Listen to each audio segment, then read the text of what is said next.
السلام عليكم ورحمة الله وبركاته. الردبي بيسيسا كان سيني قد لكسا كتابة تشومين دوبرتي تشومين دوبرتي جتشون مالي تشومين جتشون أفان أروموتين مرنو في مركتني osoo tuffatamanu osoo arrabamanu galma guddaa fi bakka guddaa gahuu jechuudha. Dubartiin ulfinnas kabajas guddaa qabdi. Rabbiin birattillee nama uf beeku birattillee.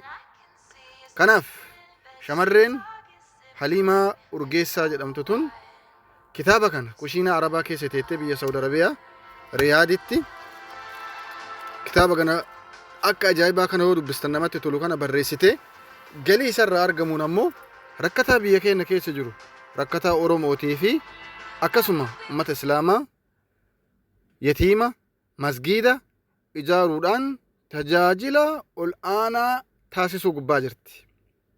Mana ijaaradha hin jenne jireenya kiyyaan ittiin jijjiiradha hin jenne maarree isin kitaaba kana yoo bitattan bu'aa afur irraa argattan jedhee yaada. Tokko keessatti uf ilaaltanii dubartii yoo ati uf kabajite dubartiin dubartummaa kan keetii yoo ati boonte yoo ati uf mul'ifte yoo ati uf guddifte abbaan manaa keetii fi ollaanis si kabajuu si guddisuu danda'a. Yoo ati uf gadi buufte garuu hay maal akka dubartii ta'a jedhanii maqaa arrabaa godhanii ittiin wal arrabsan. Kanaafuu bu'aan tokko keessatti uf argitanii bu'aan lammaffaan muuxannoo fi hubannoo irraa argattanii ofii keessanii seenaa keessanii fi seenaa haadha abbaa keessaniitu barreessitanii hundeen kan kee abbaan kan kee eessarraa dhalate haadhaaf abbaan kan kee akkamii wal fuudhan jireenya akkaataa ati biyya baqaa baate biyya baqaa keessattis waan si mudate akka barreessituuf si gargaara jechuudha.